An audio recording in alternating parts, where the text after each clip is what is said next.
So thank you, Dave, for giving me the opportunity. This is something that's been on my heart for a while, and I've had chats with Joth about this as well, because what I'm aware of, and a lot of people in my profession are aware of, is that mental health issues are on the rise, as they always have been. There's always an increase in people struggling with mental health.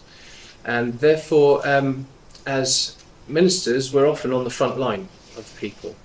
That is the nature of the work that we do, the ministry that we're called to.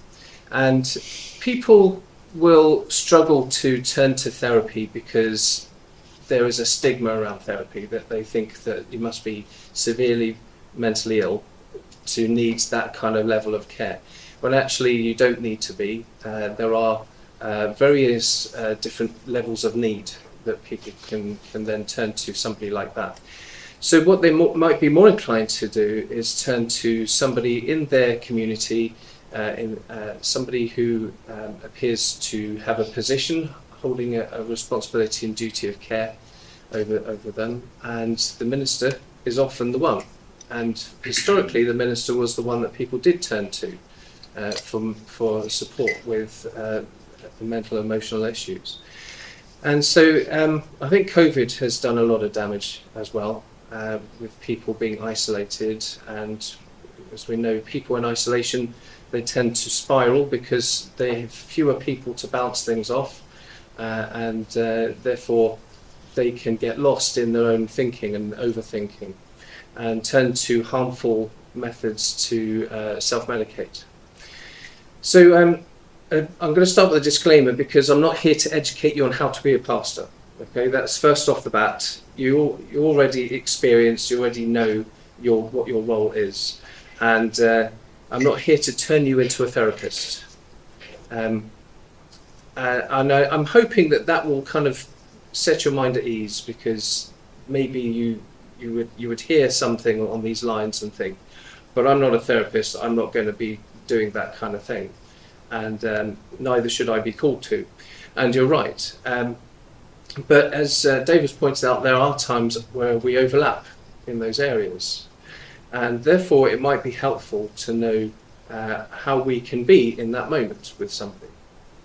Now, I don't really see myself as particularly wise. What I've learned is to be wise is to learn from the mistakes of those who followed your advice. And so what I'm hoping to do is just impart to you some of the things which I use and help people, and hopefully you can just take or leave it. It might help to inform you. But do have a think about those times when you've been approached by somebody. Somebody has approached you because there's something that they're dealing with or struggling with, and the way that they approach you, and what it is they're actually looking for from you when they come to you. People will come for various reasons. They might just need someone to listen to them, because there are people in their lives that are so busy, or will have a bias towards something, or a particular family member. Maybe there are allegiances that will cause friction, and therefore they won't necessarily want to open up to family members. But what is it they're looking for? And there are various different ways that we have those encounters. Sometimes it might be a phone call. Somebody might ring us up. It might be a chance encounter on the street, that we just come across somebody from our congregation, and maybe a conversation starts. There's something I have found as a therapist, when people will ask me what I do, and then I tell them, they suddenly want to tell me their life story, and then I have to say, I'm going to have to charge you for this conversation, in which case they will withdraw. Or they might suddenly recoil in fear, as though I can see every inner workings of their mind, and I haven't received that level of study. So I think the most common times we will have those encounters is after the service, when the service has wound down, and it's the tea and coffee chat time, the fellowship time, because that's also part of the service, isn't it? The service doesn't finish with the final song and prayer. And therefore, there are battles that we face as ministers in that moment. Now, I don't know about you, but after a service, I'm feeling a bit spent. I'm feeling a bit tired. I've given my all, And I've done the worship, I've led the service, I've preached, and it's giving, constantly giving. And therefore we can be left with a feeling of, actually, I'd just rather go home now. But you have to be available, and we want to be available. And therefore we want people to come and talk to us. And the other thing that we might find is that at the end of the service, in our minds, we have certain people that we need to talk to before everyone disperses and goes home. And so we've got all sorts of things that we juggle with. And I remember the availability of a pastor of a church where I used to go to in Hampshire, Clive Anderson. He was always stood by the door. That was where he stationed himself, so people knew where to go to talk to him, and he would also be able to say goodbye to people if they were leaving. And so I knew that that's where he would be if I needed to talk to him. And what I often found was, in my conversations with him, he would try to steer the conversation to keep it light, because he's feeling spent, and it's not really the appropriate time to have a heart-to-heart in that moment. So he was kind of bringing jokes in to keep it light. And I think if he could sense that I really needed that one-to-one, he would make that appointment for me.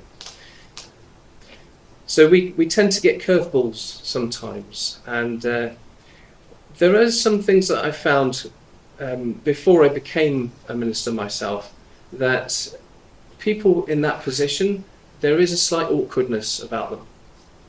Now, I don't know what it is. Maybe it's my way of interpreting the way they are.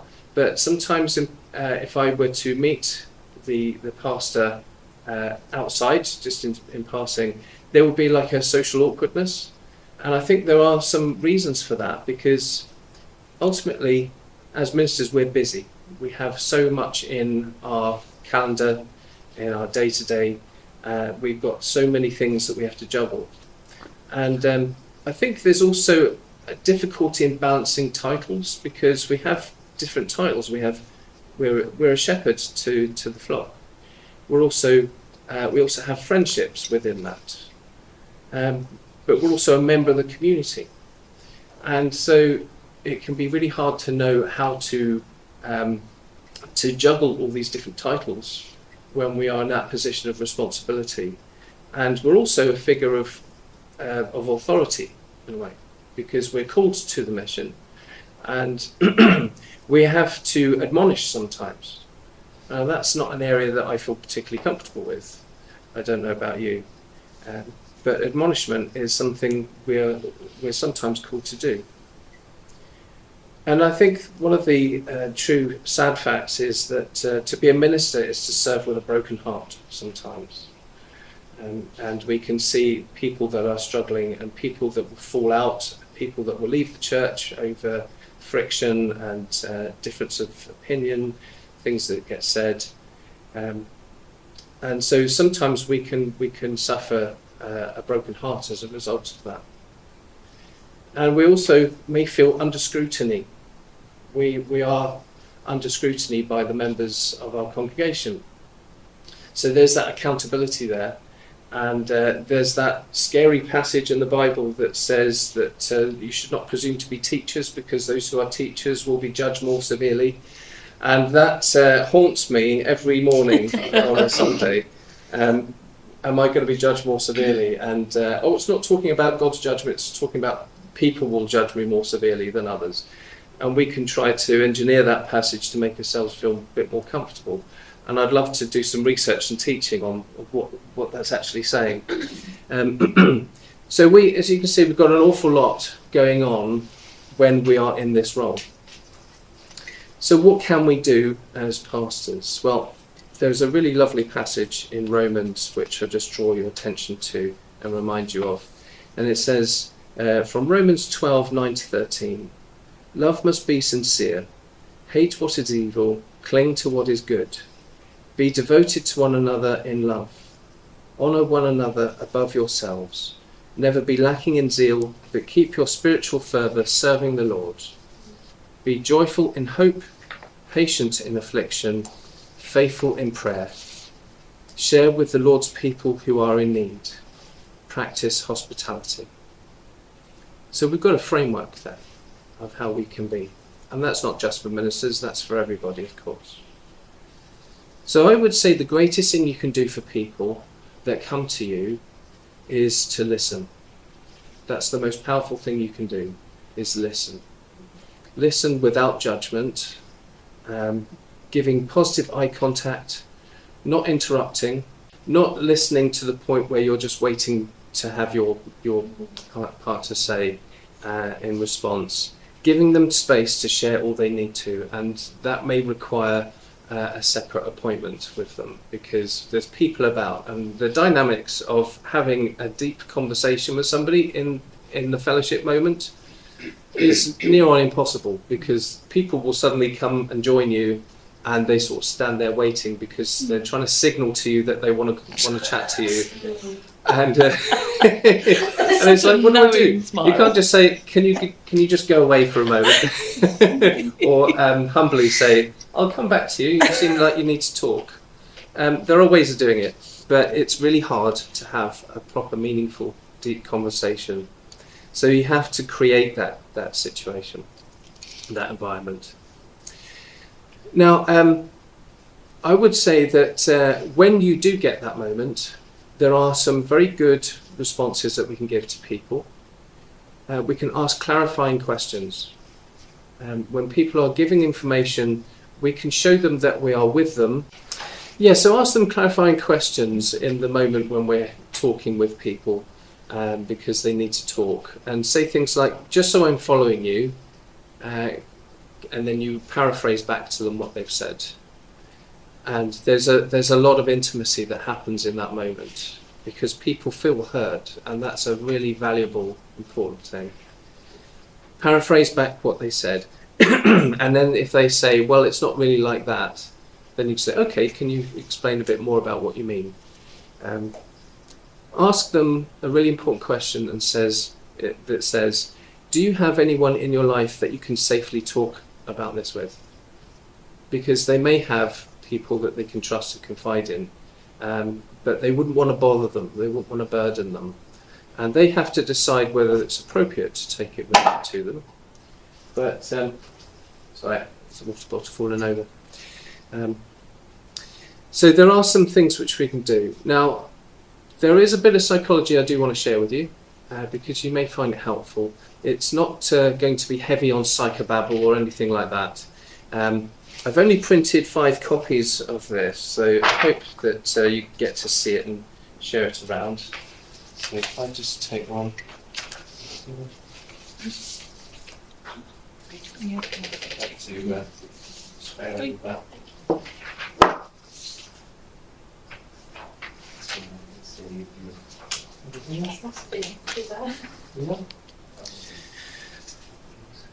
So this is one of the models that I use often, and I was using it yesterday with clients. It's called Transactional Analysis by Stephen Byrne.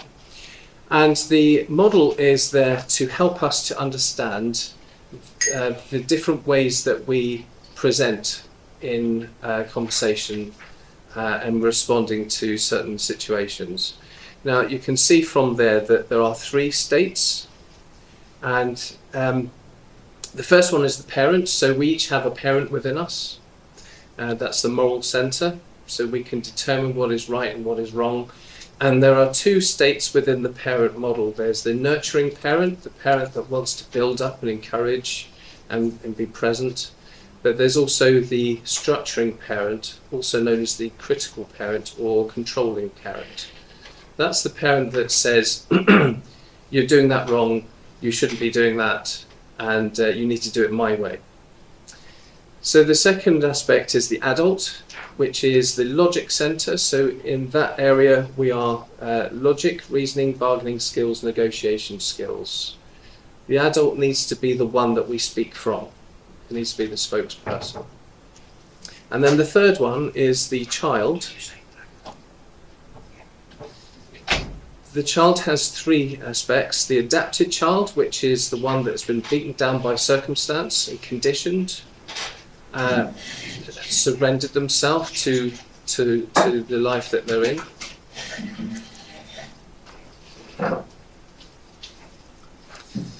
Then there's the rebellious child, the version of us that likes to kick out against rules and boundaries and do things our way. And it's the rebellious child in us that is in rebellion to God a lot of the time.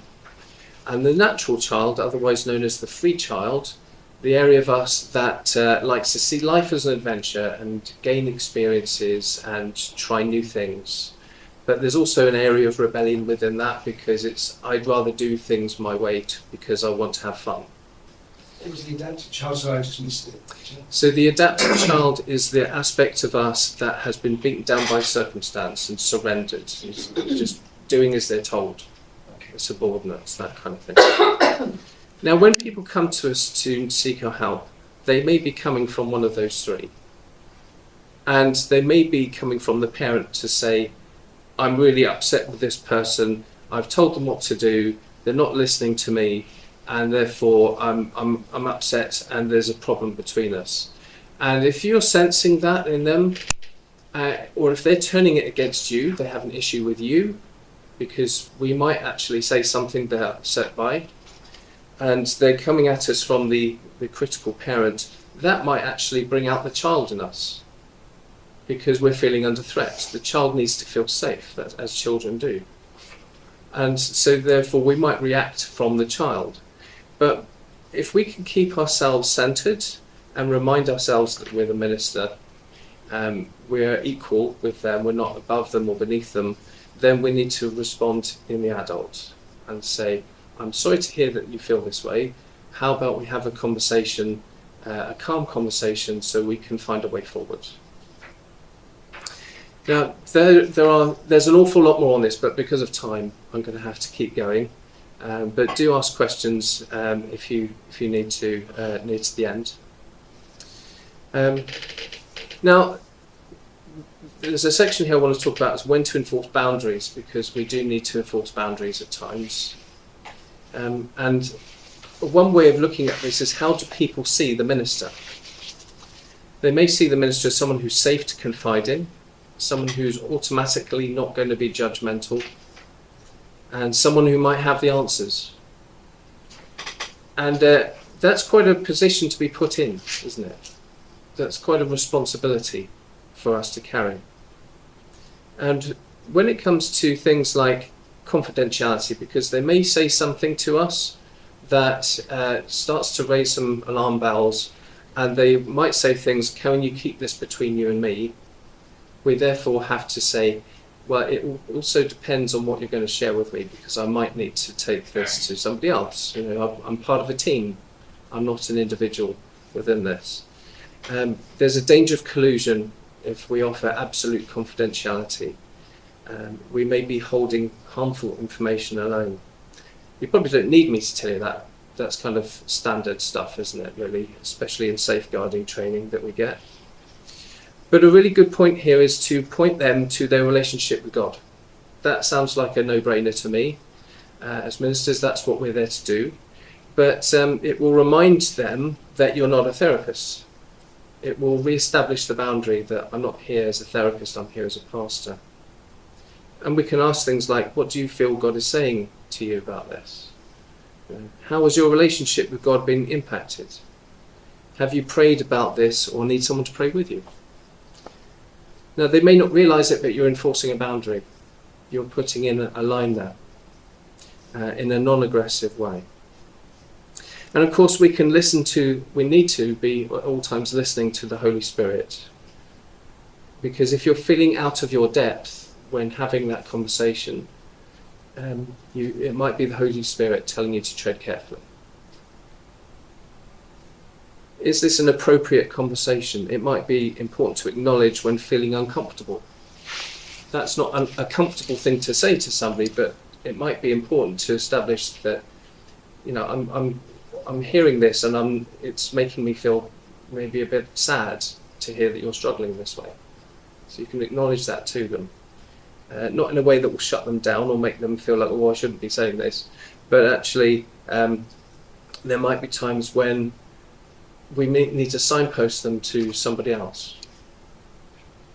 So if you're feeling challenged, it also might be the Holy Spirit showing you that you're being mirrored by this person. Now there's an awful lot of talk about mirroring, but if somebody is behaving in a certain way and it's bringing out a strong emotion and reaction in you, there's an important thing to listen to in that, because it might be that you're seeing yourself in them.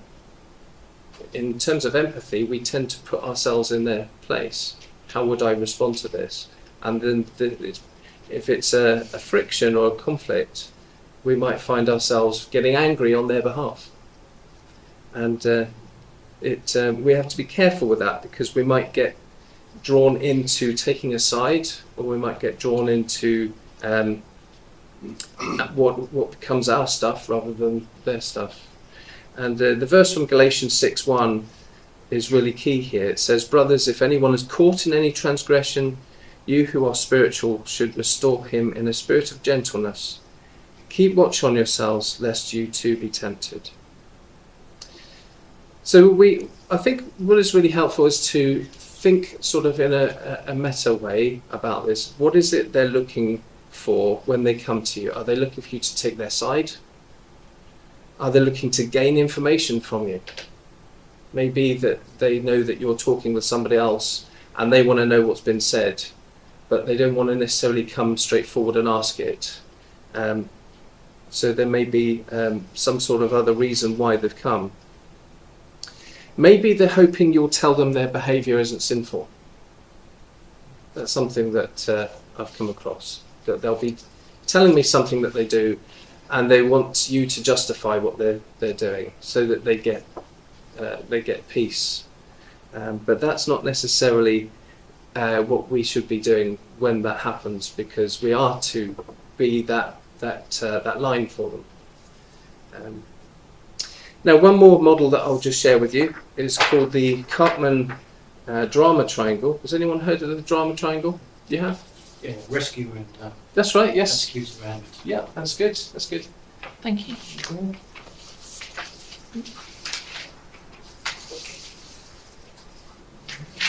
Sorry.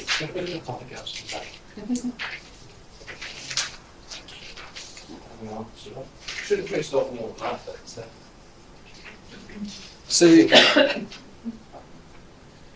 So the drama triangle is there to show us what roles people play in moments of conflict.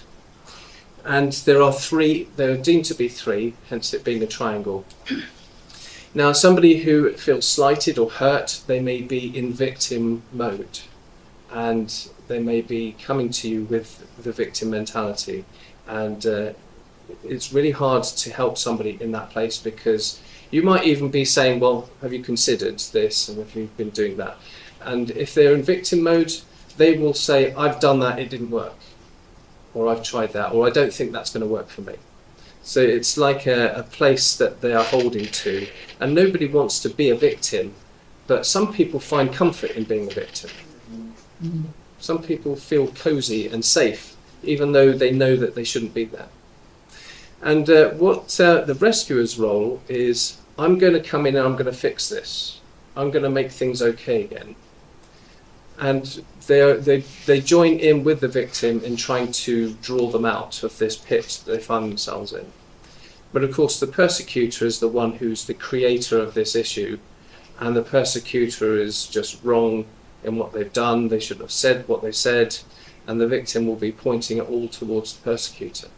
Now, the thing with the drama triangle is people switch roles. So the rescuer can become the persecutor. Why haven't you done what I've said? If only you did it this way. And they start to make demands. And then the victim feels a bit more kind of entrenched in their place. The victim can become the persecutor. They can go at the person who's hurt them because they're feeling slighted or offended. And then the persecutor can then become the victim. So it all switches round.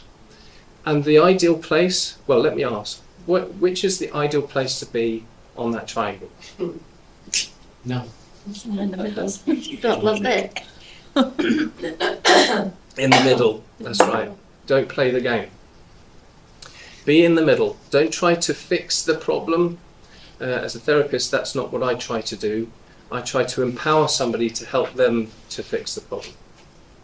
But also, if we are surrendering to God the issue, then we are admitting we have limitations, we have shortcomings, and God will know the best way to proceed. We don't want to fall into any of these roles because we are becoming part of the conflict game. So that's the last bit of psychobabble type model that I'm bringing. So, James, would you tell somebody you're not here to fix it? And if so, how might they react? well, I wouldn't say that because that might shut them down. What I would say is I would ask them, what is it that you need? What is it you feel you need? Because it puts the ball back in their court.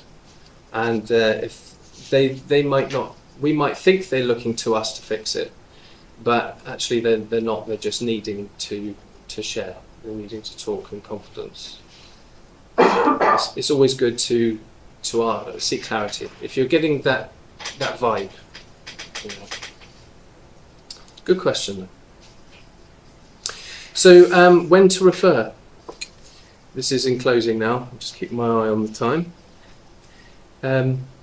There are signals that we can pick up in people that we need to look out for, because there may be something more serious going on for them, and some of these are have strong connections with serious mental health issues. So paranoia might be a one. Are they talking a lot about spiritual attacks? Some people will say, I'm being attacked spiritually, the enemy is on me, and there's a lot of bad things happening to me at the moment, therefore I need prayer for protection.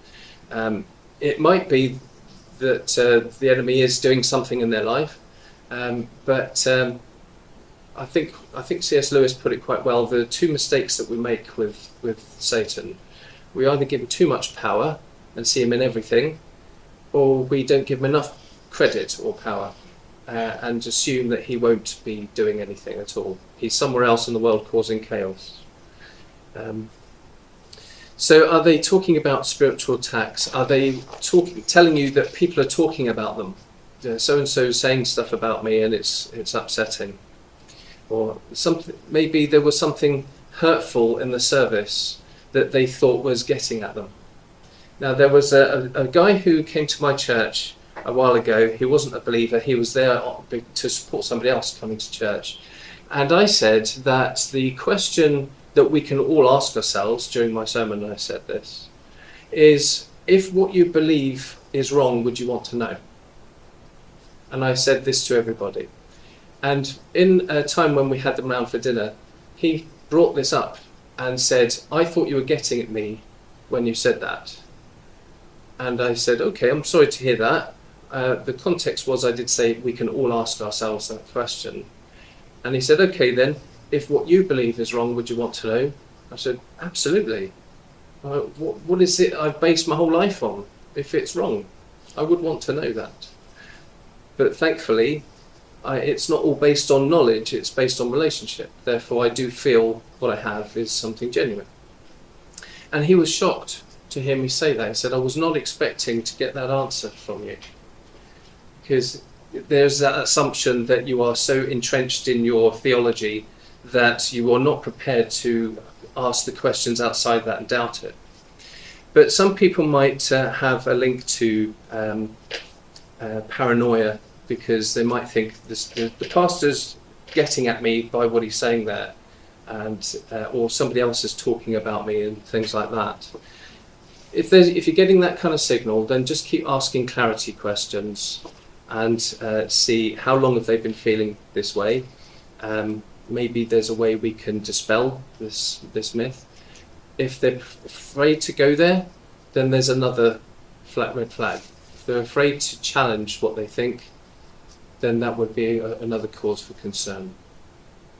And of course, depression is quite widespread. Loss of interest in hobbies, in work, talking about loss of hope. If they're suddenly taking a downturn in their hygiene, that might be a signal. Loss of weight, they're not eating properly, looking tired. People with depression don't tend to sleep very well at all, and therefore the rest of their thinking is all skewed. Disclosed abuse. Now that's something which should always be escalated. Again, you don't need me to say that to you, but failure to do so could be seen as collusion and could be adding to the abuse. Anxiety. People can get so welled up with anxiety that they become fearful of God's judgment. They can be restless and fidgety, looking around or interrupting themselves, not sounding coherent. And anxiety is something which can be remedied through just being with them in the moment, through praying with them and reassuring, using loving, kind, gentle words. But if there is a more clinical issue going on, they will need to be referred on. And then the last one of this is anger issues. They may be seemingly aggressive rather than being assertive. Especially when talking about an issue, are they getting angry when they're talking about it? Are they clenching their fists? Are they talking about how they tend to lose it for no apparent reason? There might be something there. Now, there is a stigma around counselling and therapy, which I'm going to finish with. From Proverbs 11:14, it says, "Where there is no guidance, a people falls, but in abundance of counsellors there is safety." So that implies that we need people as well as God. God, we can say God is all we need. We have every need met in Him, but He's also given us each other. And if that's why we have church, isn't it? We need to be together. And therefore, there is a place for seeking help from somebody who is going to give you unconditional positive regard, helpful, not jumping to conclusions, someone who's trained to listen. Because there are myths around therapy, even this day. Now, I sought to join Global Connections, and everyone's heard of Global Connections. And I emailed the person who runs it through my brother-in-law, who knows him. And I explained what I do and what I would like to bring.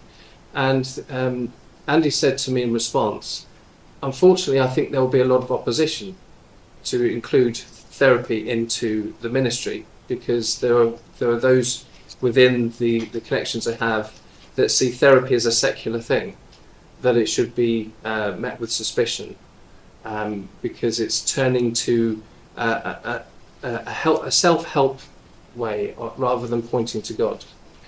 And he said, "But of course you can join us, and maybe we can sort of combat that thinking." And I think maybe in time, if I've got time and the mental energy, that would be a really good one to take. But some of these myths are seeking therapy means we don't have faith or enough faith in God. It's not about that.